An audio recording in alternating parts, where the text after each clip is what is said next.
It took an hour to clean her mother up. Ruth Khan made no protest when Tamar took her by the hand and into the primary bathroom.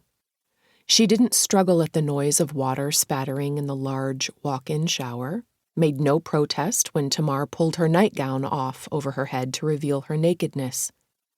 As though she were the child, Ruth let herself be gently pushed under the warm spray. She allowed her body to be washed, then her hair.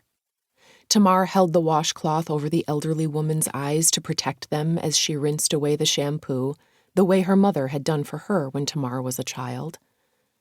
"Oh, Ruth, what happened to your feet?" Tamar knelt outside the shower to wash away the filth that had collected between her mother's toes.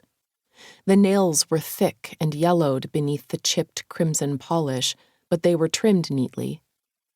The feet themselves were swollen and crisscrossed with blue veins and red scratches, some of them deep, with puffy edges.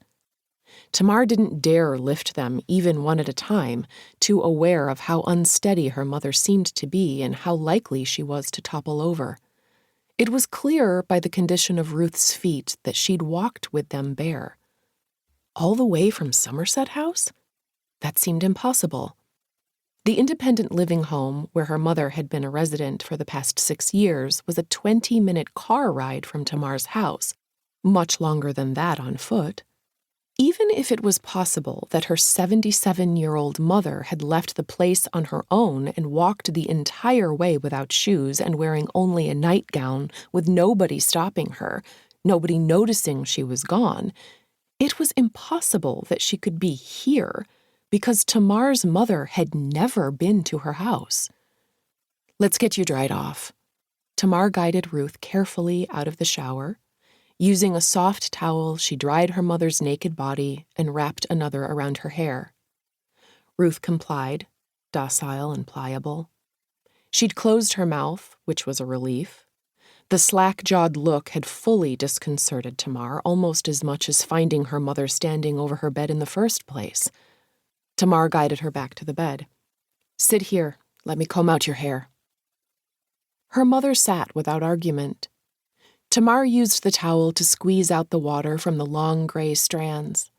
Ruth's hair had gotten so thin on top that Tamar could clearly see the pink of her scalp as she carefully moved the wide-toothed comb through it. Her mother's hair was too long, too ratty. It had always been such a point of pride for her, a blonde crown she'd spent hours of time and thousands of dollars to maintain. Now it lay limp and colorless in Tamar's palm, so fragile it tore as she detangled it. "There we go." Tamar winced at her tone. She hadn't meant to address her mother the way she would a toddler or a pet. Ruth didn't seem to care. She stared straight ahead without speaking or moving, even when Tamar's comb caught a knot. She shivered every now and then. Her teeth chattered.